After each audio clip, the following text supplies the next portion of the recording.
All right. Well, we're the Friday Multicast again.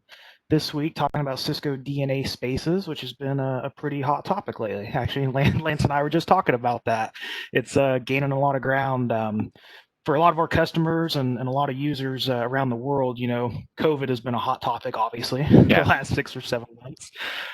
And one of the questions that comes up is how are we going to do workplace management? We're supposed to have all these density rules, and as folks return to the office, how are we going to deal with that?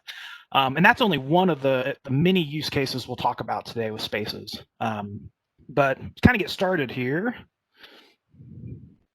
That's interesting to see how many different ways you can solve for. So it's not just hyperlocation, but the ability to do so much with the information you're gathering from these APs. So it's going to be cool to see how we can tie this all together. Yeah, for sure. We have a really good list of use cases that we'll get to right before the demo. But the idea is pretty simple, really. We've had this wireless infrastructure out there for quite some time now.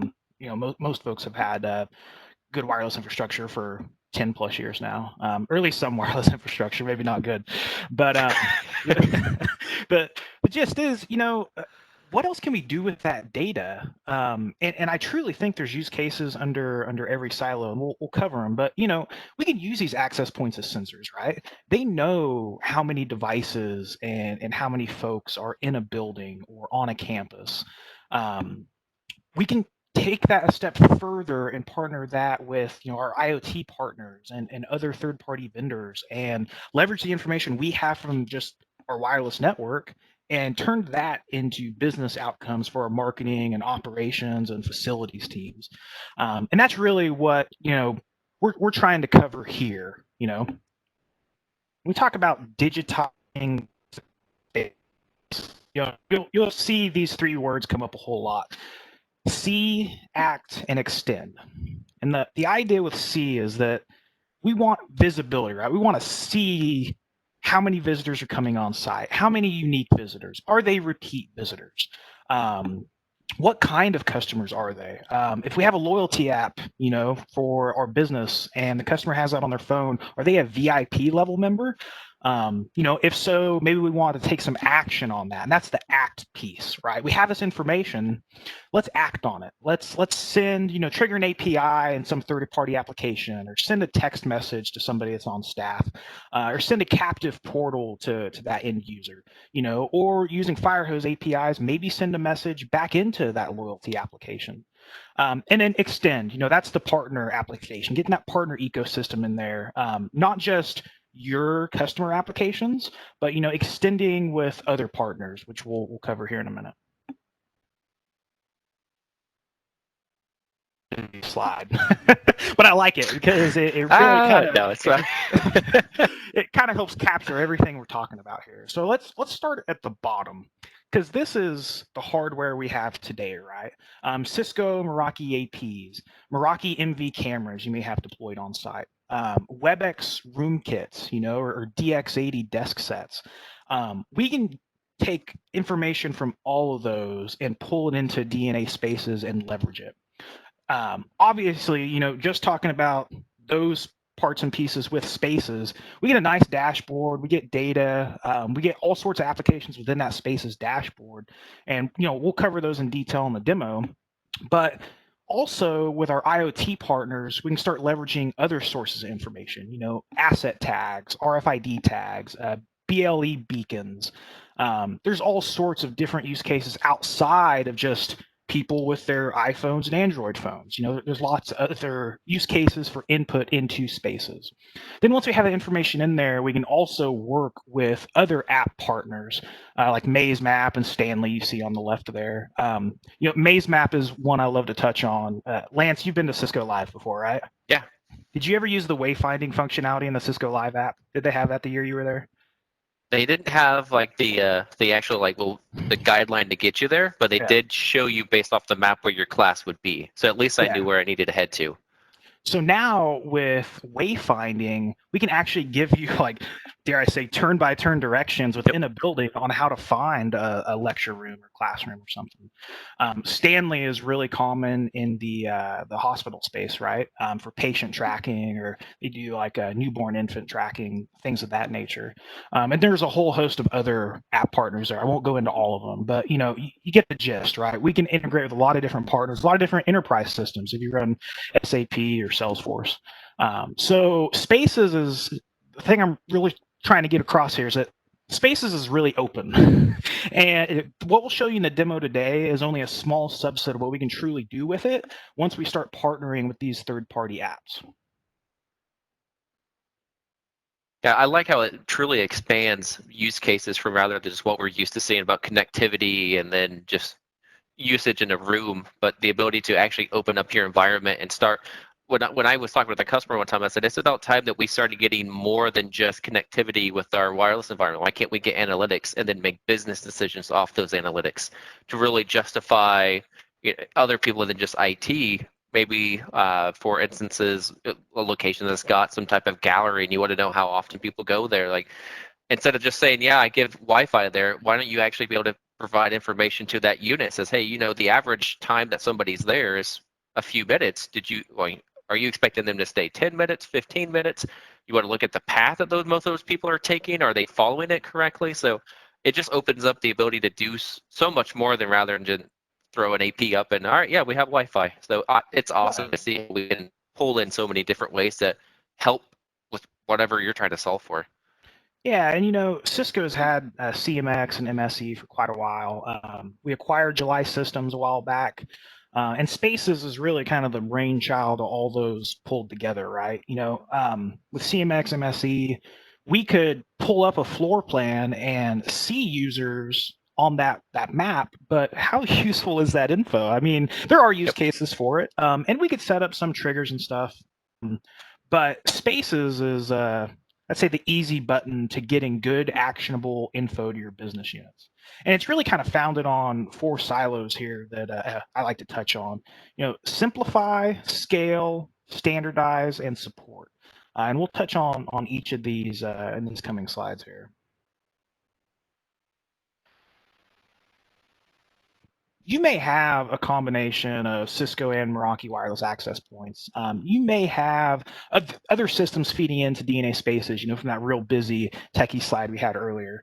This is a single pane of glass that can show us all the actionable details from all those different sources. Low touch activation. So if you have Meraki, we're going to swap some API keys and boom, you're online.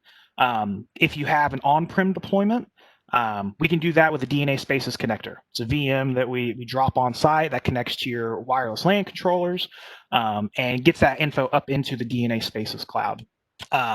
Spaces itself is a cloud-based dashboard. You can access it from anywhere, but really, really powerful stuff. And we're trying to keep it as simple as possible. I mean, I think that's kind of been the gist for a long time, right? Even that last slide, I was talking about all the different parts and pieces that went into our old location tracking software. It's CMX plus MSE. There's all these different parts and pieces, and that's only for the Cisco wireless. Let's pull it all together and make it as easy as possible to get to a good outcome. Scale.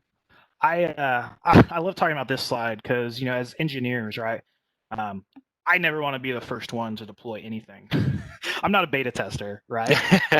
So the point I'm really trying to get across with this slide is that we already have a ton of customers, a ton of networks doing this, right? Almost 99,000 locations, 1.1 million APs, trillions of individual location updates with millions of visitors.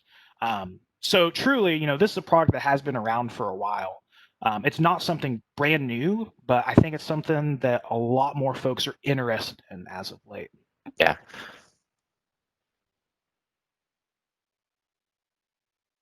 Touched on this earlier. If you have on-prem WLCs, on-prem access points, we can drop this connector VM into your environment. We can use that as kind of the gatekeeper for all those different sources of info to come into Spaces. Didn't show it in this slide, but like I mentioned with the Meraki deployments, if you already have your wireless deployed through Meraki, it's as simple as an API key exchange. It's really easy to get this set up and going. I like that PowerPoint a lot to show how the data traffic flows, so that way you understand that it's not pulling it, that your controller's not streaming directly to DNA spaces. You have to worry about if you're enabling anything. You just allow the connector to grab what it needs, and then it's populating that information in DNA spaces. Yeah, and without going too far in the weeds, there are a few different deployment options, and in fact, one of them is a direct WLC to Spaces connection. But that's really not preferred. With the connector, it helps streamline it from a security perspective. To your point, it's a single egress point for all that data, right? Who only has one WLC in their network? Yeah. Nobody. Even your most basic ones probably have 2, maybe 3, 4 if you have some anchors. And a lot of customers have dozens if we start talking about SDA deployments. So having the connector there as that egress point really helps tie it all together and make it easy. Yep. Port scale, obviously it's a cloud-based solution. Security and compliance are number one of concern to us. SLAs, average platform uptime, 4 nines, right? This thing is cloud deployed. I don't know if it's container based, but probably all of our new SaaS applications are, which allows us to really dynamically grow and shrink as demand calls for it. Yeah, you think it has to, because the ability to keep spinning up more customers, or they expand it without causing impacts. So I would think that for it to be 4 nines, it's definitely got to be one that's scalable, and that's usually always some type of container platform. But yeah, and especially with the security aspect, that you get the same. With it being in the cloud, you want to ensure that it's secure, and Cisco takes that very seriously, especially with what we already have with InterSights and all the other clouds, that you're getting the same security aspects that if you're pushing state up there, you want to make sure that it's not, open to any type of unwanted usage. Right. And we do have open APIs. So, if you want to be able to use this in conjunction with a loyalty app, we have an SDK that's coming out that your app developers can use. You can use the API for those third-party partner integrations and things along those lines. So all about keeping it as open as possible while keeping it secure. Use cases. So what are folks actually using this thing for? Hospitality is one I've been working with a customer recently, and in their case, they want to be able to display different captive portals to customers as they come in, depending on what part of the business they're in. Engagements, so they have VIP level members. The long-term idea is integrate with that SDK. Their loyalty application knows, okay, this user is a VIP member. As soon as they come onto premise, Spaces sees that and can send a text message to one of their employees to go greet that customer, or trigger an API and some other piece of software that can help notify staff and have them go and greet that customer. Healthcare, tons in the partner space there. I mentioned Stanley earlier, but being able to locate assets and warn us if those assets leave the area, right? Panic button integrations, infant and patient protection. I mentioned Stanley. So, if a baby's leaving the hospital and it's still got a tag on, something's wrong. Let's sound the alarms and, send texts and emails out to security and everybody to let them know. The asset tracking, we see a lot in manufacturing too, right? I got all these high dollar parts and tools. I may have some degree of loss there, right? Whether they walk out with employees intentionally or unintentionally, we still want to be alerted about that and hopefully prevent it. And that's just a few cases. Yeah, especially if you're able to use the APIs, that maybe you can also use that reference, then take a snapshot of a camera at that door. So if an asset left at this time, pull a video clip, so then you can also know if it was an employee that accidentally left on-prem, to be able to, with a tool that you can actually ask them, hey, we've got this, they can bring it back on site. Then there's also the ability to, like we were just talking about, for knowing where devices are. So if you, for an area of like a transportation, and you have devices that are in certain spots and you don't know where a device got parked, you can quickly find it and be able to know, oh, that got moved over here. We need to allocate that back to where it should be. So you're not losing any of your assets, rather than perhaps you're worried about them leaving, but also being misplaced. And then, a week later, someone's like, "Oh, this is where this is where Bob put this." Now you're able to find those devices that are really important to you on demand, rather than, all right, everybody go sweep a floor, try and figure out where we put this thing. Yeah, I think the other use case silo we've been talking about a lot lately is workspace management. Kind of the carpeted enterprises section kind of covers that. There's a lot of cool stuff we can do there, but the hot one lately has been COVID-19, back to business use cases. So Yep. we want to be able to monitor density in our office space and ensure we go over a certain threshold of number of people in the building. Um, and also being able to work with like smart TVs to display that dynamic data on the fly. It's kind of an employee confidence type move, Yep. right? To say that, hey, we're at this percentage density, we're safe. Yep. And you can also leave it up to those employees too, that if it's a open environment and they come in, they see that it's already at 70%, I think I'll just go back home. Or if, everybody wants to feel safe on where they're working at, that's really important to know what the capacity is. Yeah, I also like talking about the conference room availability because that's something we see a ton of, right? Yes. For a long time, it's like I need to reserve a room for a meeting, and I go throw an hour on the board. Now things have gotten so dynamic, and there's so many folks working from home or working remote. How often do those rooms go unused during those meetings? It happens, right? Just for whatever reason, we canceled the meeting, we moved it to 100% virtual today. Um, you know, with spaces, it's smart enough to be able to determine current utilization in a room, and integrate back into calendars to help be more dynamic on that front as well. So there's a lot of really cool, I call it next gen stuff, workspace management stuff that we can do with this. Yeah, and that's really important because there were times even back in our Cisco office, you would have a hard time trying to find one because it would say it's all booked, but then you have to manually go walk around. Go It's like, oh, walk, this check one's each open. one. Yeah, the ability to streamline that to your users and show that, hey, this show's booked, it's actually now open, just gives a bit of flexibility if they need to. For sure, for sure. Well, let's jump to a demo. We've talked about it for a while here, but I've really like shown those things I just think you have to see. Hey, ever since we did the Meraki one, I feel like we should always be doing demos now, just to show it Right? off. Just demo it all. I prefer demos over slideware any day. Yes. So this is the DNA Spaces homepage. This is a demo environment, so we may encounter some funky stuff, but we'll get through it. But right up front, this is one of the coolest parts, I think, the digitization stats. And I don't know exactly how helpful it is, but it is still really cool to be able to point out and say, we've had 1.3 million visitors, right? Unique visitors with 9 million visits. We're covering 1.6 million square feet of wireless coverage. Just kind of interesting little. Yeah, that's little crazy. stats. When you start thinking about that, you're like, wow, that is a lot of space. Well, and it adds up quick for a lot of folks. I mean, a lot of folks think, oh, I manage 100 wireless access points. Once you really start quantifying that, especially in like a retail type environment where visitors are coming and going constantly, it can be pretty unreal, I think, to realize just how far it goes. So let's drill in. These are the applications, and I will point out that our demo here is just a subset of applications that are available in Spaces. But you see it's broken out again in that same vein I was talking about earlier. See, down here we have Act. Down here at the bottom we have Extend with one of our partner applications there. So we'll start at the top. Just drill into a couple of these. Behavior metrics. This is a really simple one.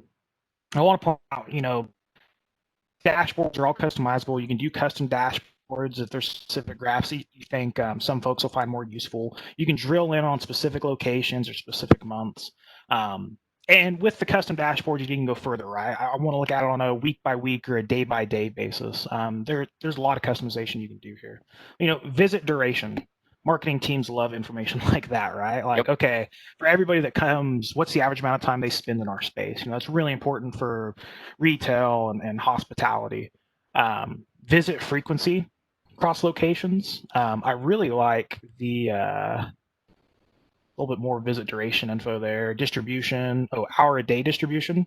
This can be super useful for staffing purposes, right? Like I need more folks in the evening or on Fridays than I do on Saturdays. Things along those lines. So you can see pretty quickly how marketing operations teams love info like this, especially in those other silos. Right now metrics. This is another one I really like. This is another one that can kind of blow your mind. Number of visitors I have now compared to a historical view. And in this specific case here, we're looking at average number of visitors at this time, this moment in time on Tuesdays for the past 51 weeks. Really interesting info for operations and marketing teams that are wondering, man, it seems like a slow day, is it? Right? Like we want some stats to back that up. So yeah, good info there. Cumulative visitors across. Of course, you can also drill down on specific locations, specific times. Guests versus employees. We'll talk about location personas here in a minute, but the gist is, we can differentiate employees versus guests and actually track that information separately, right? This is something I always ran into in the past in retail environments. The employees would always skew my data, right? My average guest only spends 10 minutes there. My average employee spends 8 hours there. So my average visit time looks like it's 2 hours. I know that's not right.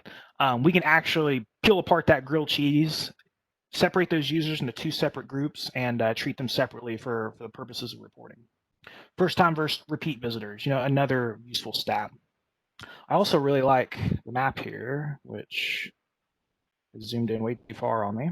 We can zoom in on specific locations, see right now how many visitors are at each one, right? 428 at this London,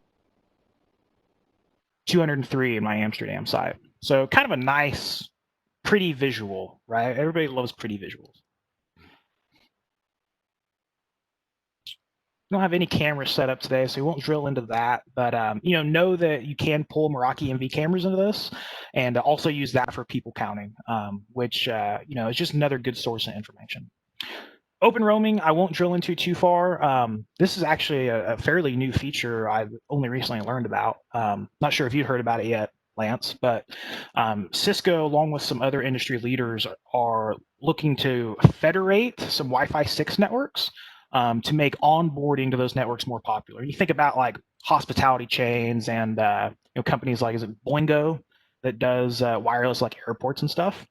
Okay. Just the idea being that we can more easily get visitors onto our Wi-Fi as soon as they hit the door. Don't worry about a splash page. Don't worry about authentication or anything like that. Just make us all trusted networks and get them online as soon as possible. Makes for a more seamless user experience. Yeah, easier than telling them to, well, you got to forget the network, reconnect. Oh, yeah, well, did you get your lobby ambassador key? Right.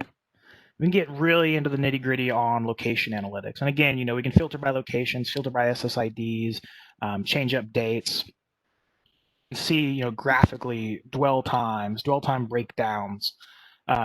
This could be really interesting for, operations teams to figure out, okay, not just at what time do I have the most visits, but what times do I have the longest visits, and why is that, right? We can take that and turn that back into a business outcome.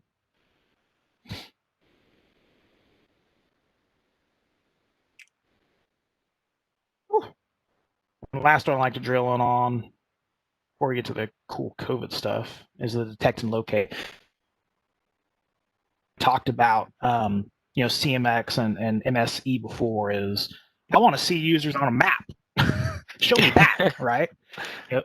So here it looks like all my clients are offline now, of course, but we see a warehouse floor here and the last known location for these clients here. We can drill in on them. We can find more specific information. In this case, it was a tag type, so we see an Aero Scout tag, but can be useful. One important distinction I want to make, this is the detect and locate under the C licensing. So this is right now. Under the Act licensing, you can actually get historical data in this. So you can actually go back in time and see, where a client was at a specific point in time. That's very good to know. Yep. Yeah. Or, we actually really didn't even touch on licensing. Clearly, there's no sales guys around to make us talk about licensing prices.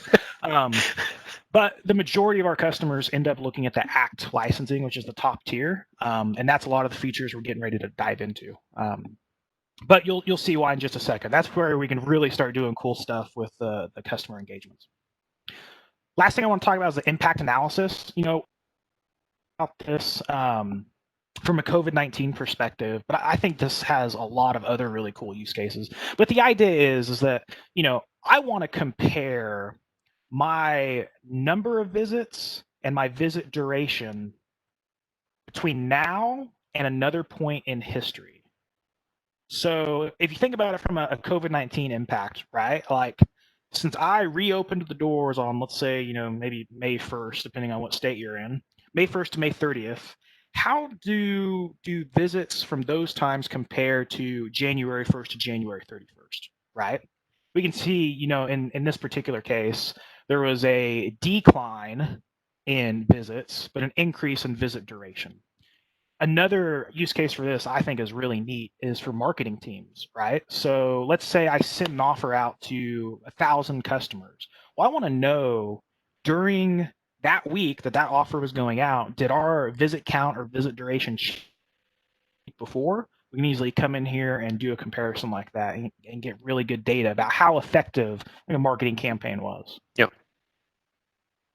Like I said, I mean, this just opens up the ability to do so much more with your infrastructure than just connectivity. Like, it justification for reason why you should do maybe infrastructure upgrades to be able to pull more information, to be able to handle users. And so just it's really awesome to see the ability to provide solutions to other business groups inside your organization rather than just IT connectivity. Yeah, definitely. The data's there, right? So let's get it together and turn it into a solution that can actually help some of our business units. So now we'll jump into that ACT licensing that I was talking about earlier. And like I said, this is really where not only are we seeing visitor data, but let's do something with it, right? Let's actually turn that data into some sort of outcome.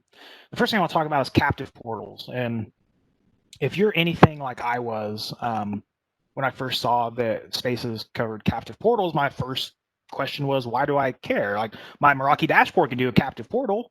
My wireless LAN controllers with ICE can do captive portals. What makes Spaces captive portals so exciting? First thing, really easy to get a very nice looking custom captive portal. We have a nice little preview page here. We can build in features like a venue map, feedback link, help link. If we have a loyalty application, we can throw a link to that loyalty application right into our captive portal here. So that's one thing that I think sets Spaces apart just on the captive portal side from those other solutions. Yeah, that's already a huge difference. Oh, yeah. Trying to create this on the old controllers would be. Yeah, inevitably somebody would want something that isn't supported, within my portal dashboard, and I'm out there building a custom HTML page, right? Like I don't want to spend my time doing that. The other thing that's really cool about captive portals and Spaces is we can host an entire collection of different captive portals and display a specific one based on a set of variables. So locations, right? Like, let's say a good example might be, I keep going back to hospitality since that one's so fresh in my mind, but let's say you have a hotel and a casino. I may want to show a different captive portal to guests coming into my hotel lobby than I do the guests coming into the casino lobby. Yep. Or if they're sitting at the buffet, I may want to show a different captive portal, with a $5 off coupon or something. So we can drill in based on location, totally independent of SSID. This is based off of the actual WAPs. We can drill in on that location and show them a different captive portal, which I think is also something important to touch on. Doing it by WAP makes it a lot easier to more accurately locate where that user's trying to connect from, right? Compared to doing it by SSID. We've done that in the past before too, right? Like you do like guest hotel, guest casino, That never works right because they can't roam between them. Like then they're just getting blasted with captive portals everywhere they go. No, this is a much better way of doing it. So we can get very selective about which captive portals we show to who. We can also do a different captive portal based on whether they're a returning visitor or a new first-time visitor. So there's just a ton of flexibility there. Really cool stuff for a lot of different use cases.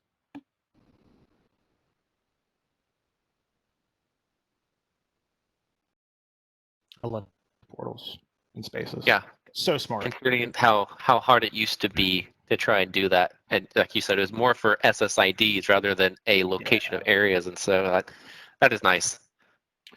Engagements. So kind of in that same. Let's actually go look at the configuration of one of these if I have permission. Oh no, I don't have rights.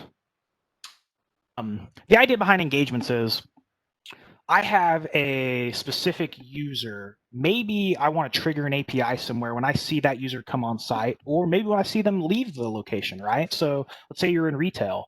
A visitor comes in, they associate, they turn around, they walk out of the store. Maybe you want to send them a 10% off coupon right then and there, right? You can trigger an API in your loyalty app SDK, or try to pop a captive portal at that point, with those specific details in it. But you also do get a lot of good information after the fact about those engagements and the number of engagements you had, average engagement count, things like that. I think another really cool use case for this, I mentioned the VIP member example earlier where we send a staff member to go greet somebody. Once we start doing that loyalty app SDK integration, like the sky is the limit. We can drop coupons into those loyalty apps. There's all sorts of really cool stuff we can do there. We can alert an administrative assistant if a visitor comes into the building and tries to access the guest network, right? If we have kind of an open office space, maybe we send a text message or an email to an administrative assistant and say, hey, go greet this person, right? We're not expecting them, but here they are. Yep. You can do all sorts of really cool stuff like that.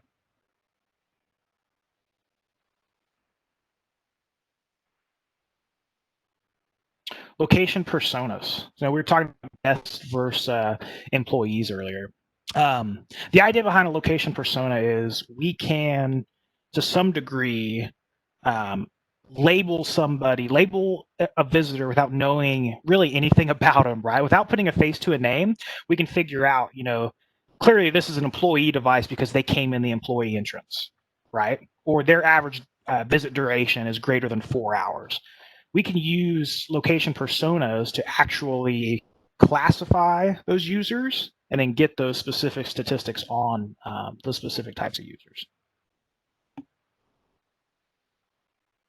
Okay, that's the really intriguing part for me, is being able to classify. Like that's pretty cool without having to do your own tags. Like this is able to set the standards on what you want to look for and then have it do the application of this is what we see as a employee, or this would be a customer.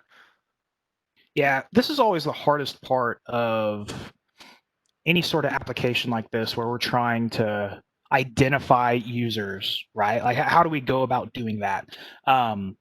This just gives us another way of doing it. We're not specifically putting a face or a name to a device, but at least we can kind of classify them and use that to get through some of the mud.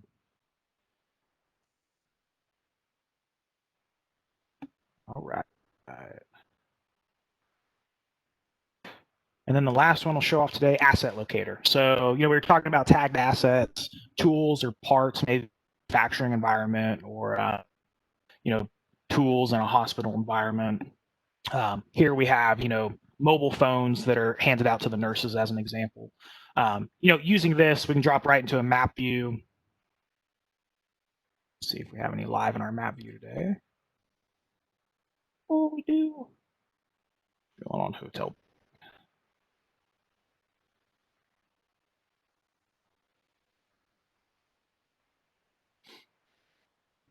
We can actually get live data on where those assets are. So it's a little bit different from tracking visitors or guests, right? These are known assets that we actually label and categorize within spaces all by themselves. So lot of different use cases for that in a lot of different silos. Yep. And the ability to pull up the locations too, like fitness center, pool, lobby, break that stuff up, and be able to present that too with your spaces. Right. I like the example you used earlier, being able to actually go back and find that tool. Somebody took the tool and they set it down in the corner and it got lost. Now we're trying to find it. Yep. We can actually pull up a map and hone in on that and get it. And last, I won't drill in too far, but the extend option. We talked about partner applications earlier. I think third-party partner integration is a big part of this. A lot of the cool business outcomes we can get are really driven by those other vendors that have been doing this sort of thing for a while. Spaces just kind of acts as a springboard to help integrate with those partners and make it easier. Maze Map is an example that we have here. We don't have any data loaded into it. But there's a lot of different partner apps we can associate with, and even more coming as time goes on. Yeah, it's one of those things we've talked about. The ability, you've got to be open to be able to access this data in a creative and inventive way, but being secure. But we're at least giving you the ability to do stuff with your information where previously it was on you. So the ability to partner, if there's a solution that really works with what you're trying to solve for, you can try and see if they've got the integration here to see if those partners can interact with your DNA spaces and start doing some amazing things. Right, and I know common roadblock we hit is we don't want to support any additional apps. Like don't show us to the marketing team; they'll want it. The initial setup of this for the IT team is super easy. Like I said, under an hour, we're up and going. And then honestly, lob it over the fence to the marketing or operations team and say, hey, here you go. Go log in and go build out reports. They can't really do any damage in here, right? You can set up the initial captive portals and say, hey, you go update the captive portals. So it's all about not just enabling them to get more business outcomes, but also making it easier on you as the administrator to get them there. Let's see, probably a good point to bring up. Are people able to make wireless configuration changes inside of spaces? No, really, the only changes you can make would be to captive portals. Once you repoint your captive portals here, there's definitely some changes there, but we do support role-based access control. So you can get very granular about, hey, marketing team, you can only make changes to captive portals. Operations team, you can only view these 2 or 3 apps and view engagements, but not necessarily make modifications to them, things like that. So you can get as granular as you want to. Yeah, and that's one of those that you would almost never want to give access to a controller for someone in a different unit because you're like, I have no clue what your intent is. So read only, which then means you're going to ask me to do everything again. So authentication open, yeah. No, we're definitely trying to be mindful of the security needs there too. So great question. Yeah, this is definitely one where you can just reach out to your Cisco team though and do trials, right? You can spin up a trial for this, and like Jay said, pretty easy to set up. It's just a little bit of a time investment, and most of that's just the VM and the connector, and then your dashboard. And then after that, it's there's not a lot of extra you need to do. Yeah, it's only what you want to do. If you're on Meraki, like I said, it's just an API key swap and then a little bit of config for the captive portal. It's pretty quick and easy. If you're on-premise WLCs, then there is the connector VM, and make sure, of course, that VM can get out to the internet and get 2 spaces. And then it's kind of like an API key swap type deal there as well. But yeah, setup is really easy. We do have trials available. We didn't go in deep on the licensing today, and we're kind of out of time here. But one thing I do want to point out is that if you have Cisco Catalyst WAPs with DNA licensing, you may already own some Spaces licensing. Depending on what level of DNA licensing you have, we are bundling those in now with no added cost. So that's something else to keep in mind. You may already own this thing. Yeah, so exactly. If this is interesting, definitely reach out. If nothing else, we can get a trial going and help get you set up. All right. Awesome. Well, thanks, guys. Everybody, have a good weekend. If you need anything, definitely give us a shout. All right. Thanks, everybody.